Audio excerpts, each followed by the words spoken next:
Sure है। आइए दोस्तों, एक एंटरप्रेन्योर की जर्नी को थोड़ा सा मुआयना करते हैं और इसे थोड़ा सा समझने की ट्राई करते हैं। अगर एक एंटरप्रेन्योर की जर्नी की शुरुआत करें तो पहले ऐसा होता है कि मटेरियल की अवेलेबिलिटी नहीं रहती है, रॉ मटेरियल का प्राइस फ्लक्चुएशन। अगर आप इंडस्ट्रीज से बिलोंग करते हैं तो प्लास्टिक के प्राइस ले लीजिए, मेटल के प्राइस ले लीजिए, कास्टिंग के प्राइस ले लीजिए, और इसकी वजह से अगर आप सर्विस इंडस्ट्रीज में हैं तो कहीं ना कहीं ये प्राइस की वजह से सर्विस इंडस्ट्रीज में भी आपको कहीं ना कहीं आ रही है। दूसरा सबसे बड़ा चैलेंज आ रहा है हमारे पास जो है वो लीड टाइम जो है 5-6 वीक में आप दे पाते हैं, आपके पास स्पेस नहीं है, नए मशीन्स की जरूरत है, नए टेक्नोलॉजी की जरूरत है, और ये सारे प्रॉब्लम की वजह से इनएफिशिएंसी क्रिएट हो रही है, ओवरहेड बढ़ते जा रहे हैं, लेबर कॉस्ट जो है वो एग्जॉस्टिवली बढ़ रही है, इसके साथ साथ हमारा हाउसकीपिंग पुअर हो जाता है, हमारे पास मटेरियल रखने के लिए स्पेस नहीं रहती है, और प्रॉफिटेबिलिटी जो है वो चैलेंज रहती है। ये एक आम तौर पे 20 साल का एक मैन्युफैक्चरिंग ऑपरेशन देखेंगे तो उसका एक लेडर अगर क्रिएट करेंगे तो ऐसा एक मुआयना आता है जहां पे इंडस्ट्रीज ऐसे कोई दौर से गुजर रही है कि जहां पे इंप्रूवमेंट की बहुत ज्यादा जरूरत रहती है। इसको थोड़ा सा और डिटेल में अंडरस्टैंड करते हैं तो आपको पता चलेगा कि किस तरह से हम आगे बढ़ सकते हैं। एक एंटरप्रेन्योर की जर्नी को देखते हैं। एंटरप्रेन्योर किस तरह से बन गया। मेजॉरिटी एंटरप्रेन्योर का डेवलपमेंट साहब इस तरह से हुआ है। मैंने बहुत सारे लोगों के साथ इंटरव्यू किया, उनके साथ थोड़ा सा अंतर्गत हुए, उनकी इंडस्ट्रीज किस तरह से इवॉल्व हुई इसके बारे में जाना, और फिर मैंने एक रिसर्च करके यहाँ से आपको एक प्रोसेस फ्लो दिया है। और मेरा यह मानना है कि हर एक इंडस्ट्री, आप अपना भी मुआयना कीजिएगा, मैं ये चीज मेरे लिए भी उतनी सही है। किसी ना किसी को कोई ना कोई प्रोडक्ट की कमी लग रही थी। जैसे एक एग्जांपल दे दूं तो नाइक कहां से आ गया, तो नाइक का जो ओनर है उन्होंने एथलीट को ट्रेनिंग देने के लिए उनको एक बहुत अच्छे शूज की जरूरत थी जो महज लाइट वेट होने चाहिए, उनको वो शूज नहीं मिले, तो उन्होंने क्या किया कि खुद की प्रोडक्ट बना ली और फिर अच्छा मार्केटिंग करके बढ़ गए। तो इसी तरह से ये प्रोडक्ट फ्लो क्या है इसे देखते हैं। तो उन्होंने पहले तो एक प्रोडक्ट इन्वेंट की, हर एक इंडस्ट्रियलिस्ट ने पहले प्रोडक्ट इन्वेंट की। प्रोडक्ट इन्वेंट करके उन्होंने एक मार्केट पोटेंशियल को आइडेंटिफाइड किया। मार्केट पोटेंशियल्स को आइडेंटिफाइड करने के बाद अगर सेल्स नहीं कर पाए तो बिजनेस फेल हो गए। आज अगर 2020 की बात करेंगे, 19-20 की बात करेंगे तो 92% स्टार्टअप्स मिजरेबली फेल्ड है। अगर 2016 की बात करेंगे तो वहां पे $312 बिलियन का इन्वेस्टमेंट हुआ था स्टार्टअप के अंदर, और उसमें से 92% स्टार्टअप फेल हो चुके हैं। स्टार्टअप क्यों फेल हुआ है वो अपने आप में एक अलग फितरत है, लेकिन अगर आप ये चीज को देखेंगे तो आपको पता चलेगा कि आपका जो प्रोडक्ट इन्वेंट हुआ है उसको आप किसी भी तरह से मार्केट ही नहीं कर पाए। यानी अगर आपकी ऑर्गेनाइजेशन में आप सेल्स नहीं कर पाते हैं इनिशियल लेवल पे तो आपका बिजनेस फेल हो जाएगा। मान लीजिए आपने इफेक्टिव मार्केटिंग कर दी तो आपका बिजनेस चल पड़ेगा साहब। आज जितने भी लोग हैं, अगर आपका प्रोडक्ट का सेल्स हो ही नहीं रहा है तो आपकी इंडस्ट्रीज फेलियर के कगार पे खड़ी है। आपको बेचना आना जरूरी है।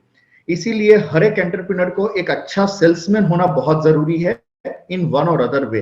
अगर आप अच्छे सेल्समैन नहीं है तो आपकी इंडस्ट्रीज में सस्टेनेबिलिटी नहीं आएगी। ऐसा पॉसिबल है तो आप हमेशा मार्केटिंग के ऊपर फोकस करें। मार्केटिंग के ऊपर फोकस करके आप इफेक्टिव मार्केटिंग करेंगे तो आपकी सस्टेनेबिलिटी आ जाएगी। लेकिन दोस्तों यहां से परेशानी कम नहीं होती है, शायद और बढ़ने वाली है। थोड़ी सी समझिए, सस्टेनेबिलिटी जैसे ही शुरू हुई यानी सेल्स वॉल्यूम अभी बढ़ेगा। आपने इफेक्टिव मार्केटिंग किया, अगर आप मार्केटिंग ही नहीं करेंगे तो आपकी कंपनी बंद होने वाली है, बंद हो चुकी है। और ऐसे बहुत सारे आपने आपके ही दोस्तों के साथ, आपकी ही इंडस्ट्रीज में आजू बाजू वालों के साथ आपने नजारे देखे हुए हैं। मान लीजिए बहुत अच्छे से काम हुआ तो आपका सेल्स वॉल्यूम बढ़ गया। सेल्स वॉल्यूम बढ़ने से अभी क्या हो गया पता है, सेल्स वॉल्यूम बढ़ने से आपके पास दूसरे चैलेंजेस आने हो गए कि हमारे पास कस्टमर बहुत ज्यादा है तो अभी हमें एम्प्लॉय की जरूरत है। एम्प्लॉय आ गए तो मेरा ओवरहेड बढ़ रहा है, यानी मेरा रेवेन्यू तो बढ़ रहा है। यहाँ पे ध्यान दीजिएगा, मेरा रेवेन्यू बढ़ रहा है, मेरा टर्नओवर बढ़ रहा है, लेकिन प्रॉफिट नहीं बढ़ रहा है। मैं अगर 20 करोड़ में 2 करोड़ कमा रहा था तो 40 करोड़ में मुझे तो 2.5 करोड़ ही मिल रहे हैं। फिर मैंने 80 करोड़ कर दिया तो 3 करोड़ मिल रहे हैं। यानी मेरा प्रॉफिटेबिलिटी इतना नहीं बढ़ रहा है और मैं मेरे प्रोजेक्ट को भी कंप्लीट नहीं कर पा रहा हूं। फिर ये टेंशन आता है। पहले टेंशन था कि ऑर्डर ही नहीं मिल रहे, अभी टेंशन है कि साहब ऑर्डर तो मिल रहे हैं, जितने चाहिए ऑर्डर मिल जाएंगे, लेकिन काम खत्म ही नहीं हो रहे यार। अगर काम खत्म नहीं हो रहे हैं तो पेमेंट नहीं आएगा, बिलिंग नहीं होगा तो पेमेंट नहीं आएगा। वापस एक स्ट्रेसफुल और फ्रस्ट्रेटिंग कंडीशन आ जाती है। ऐसा मेजॉरिटी इंडस्ट्रीज में ये पॉसिबल रह सकता है। और ये चीजों को ध्यान में रखते हुए आज के पूरे प्रोग्राम में हम आगे बढ़ेंगे। यहाँ पे तो प्रॉब्लम क्या था दोस्तों? पहले प्रॉब्लम था सेल्स नहीं हो रहा था, इसकी वजह से कंपनी में इश्यूज थे। अभी सेल्स होना चालू हो गया है, सेल्स अच्छे से हो रहा है, तो हमारे पास अभी दूसरे चैलेंजेस आ गए। हाई एट्रिशन रेशियो, लोग आते हैं और छोड़ के चले जाते हैं। मैं उनको ट्रेन करता हूं, मेरी कंपनी जो है ट्रेनिंग स्कूल बन चुकी है, लेकिन वो टिकते नहीं।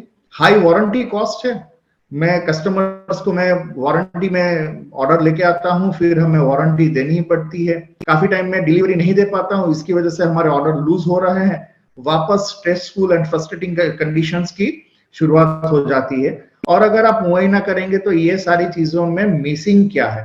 ये सारी चीजों में एक ही चीज मिसिंग है, that is called as business is an effective production system. आपके पास क्या नहीं है? तो आपके पूरे बिजनेस में सिर्फ इफेक्टिव प्रोडक्शन सिस्टम है, दैट इज लैकिंग। आपका अगर इफेक्टिव प्रोडक्शन सिस्टम बन जाता है तो आपको ये क्वेश्चंस नहीं आएंगे, कम आएंगे, या आप आसानी से इसे सॉल्व कर सकते हैं। तो ये चीजों को समझने के लिए आप एक पूरी मेथड को समझिए कि इफेक्टिव प्रोडक्शन सिस्टम होता क्या है।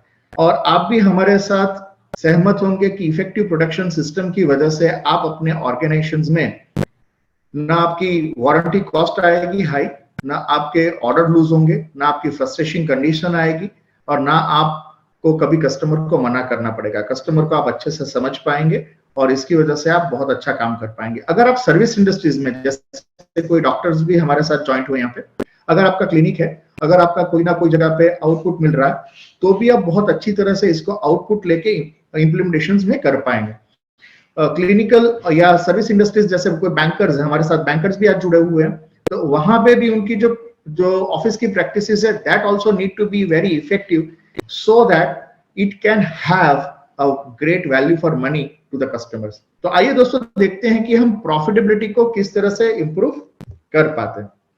तो यहाँ पे 4 चीजें बहुत मायने रखती हैं एक इफेक्टिव प्रोडक्शन सिस्टम के लिए। पहली जो चीज है वो है राइट प्रोडक्ट, दूसरी जो चीज है वो राइट कॉस्ट, तीसरी जो प्रोसेस है वो है राइट प्रोसेस, और चौथा जो एलिमेंट है वो है राइट सिस्टम।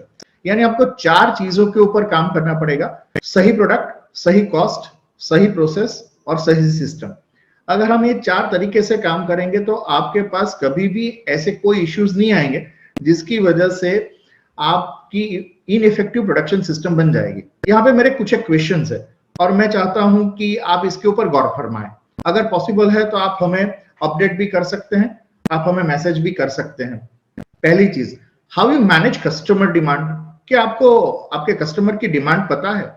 मान लीजिए एक वाल मैन्युफैक्चरिंग कंपनी है, तो कितने वाल बनाने हैं आपको पूरे साल में? क्या अभी कभी आपने सोचा है, आपके पास बिजनेस प्लान है कि आप पूरे साल में कितने वाल बना के, कितने प्रोडक्ट बेच के आप कितना पैसा कमाना चाहते हैं? कस्टमर की डिमांड क्या है? मेजॉरिटी ऑर्गेनाइजेशंस में कस्टमर की डिमांड पता ही नहीं है। कस्टमर की डिमांड इसे कहते हैं सर कि पूरे साल में आपकी जो भी प्रोडक्ट है वो पूरे साल में कितनी बेचना चाहते हैं, उसका डिलीवरी टाइम क्या मिलेगा, और वो डिलीवरी टाइम में आप कितना कर पाएंगे। मान लीजिए मुझे 1000 वाल महीने में देने हैं, यानी 30 दिन में मुझे 1000 वाल देने हैं। और ऐसा भी हो सकता है, ये सेम नहीं है, रोज के 30 वाल देना और महीने में 1000 वाल देना ये सेम चीज नहीं है। रोज के 30 दिन देना यानी मेरी कस्टमर डिमांड अलग है, और महीने के बाद 1000 प्रोडक्ट देना यानी ये डिमांड अलग है। तो इसे कहते हैं कस्टमर डिमांड। इसे आपको समझना बहुत जरूरी है। पेपर और पेन आपके साथ रखिएगा ताकि हम जो आने वाले एक्सरसाइज है वो कुछ एक करते जाएंगे, जिसकी वजह से मैं आपको सबसे ज्यादा वैल्यू एडिशन देना चाहता हूं। आपकी जो कस्टमर डिमांड है उसे लिखिए कि आपके पास कस्टमर डिमांड क्या है, कितनी डिमांड है। अगर आप ये कहते हैं कि फोरकास्टिंग पॉसिबल नहीं है, तो दोस्तों सबसे वोलाटाइल मार्केट है उसमें फोरकास्टिंग पॉसिबल है। जैसे शेयर मार्केट ले लीजिए, आज शेयर मार्केट में भी प्रिडिक्टेड चीजें अवेलेबल है। हमारे साथ कुछ एक एक्सपर्ट्स भी यहाँ पे ज्वाइंट हुए हैं जो शेयर मार्केट में बहुत अच्छा काम करते थे और आज इंडस्ट्रीज को अलग मुकाम पे ले जा पाए हैं किसी ना किसी तरह से आईपीओ वगैरह लाके। तो यहाँ पे अगर आप उनकी भी बात करेंगे तो वो भी ये चीजों को मानेंगे कि जो डिमांड है या जो फोरकास्टिंग है वो पॉसिबल है। आगे पीछे हो सकता है, लेकिन स्टेटिस्टिक्स की मदद से आप कहीं ना कहीं कस्टमर डिमांड को जज कर सकते हैं। दूसरी जो चीज है, how you measure improve factory performance. आप फैक्ट्री का परफॉर्मेंस मेजर कैसे करते हो कि आपकी प्रोसेस अच्छी है? कोरुकेशन इंडस्ट्रीज है, आप कैसे मेजर करोगे कि आपका फैक्ट्री का परफॉर्मेंस अच्छा हुआ है?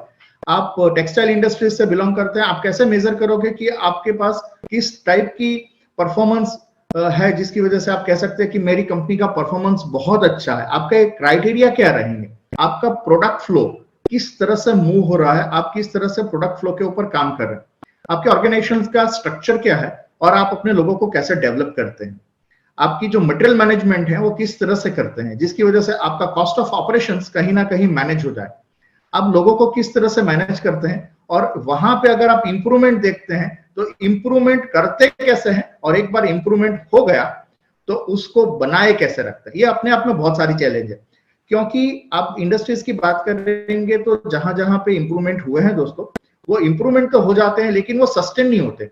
बहुत सिंपल एग्जांपल दे देता हूं कि आपने कोई प्रोसेस इंप्रूव कर ली है, 2 महीने के बाद जैसी थी वैसी हो जाएगी। आप जिम में गए हैं, आपने जिम में जाके अपनी फिटनेस को बेहतरीन से बेहतरीन बना लिया, आपने डाइट कर रहे थे, फिर जिम बंद कर दिया, फिर डाइट भी बंद कर दिया, वापस 6 महीने के बाद जैसे थे वैसे हो गए।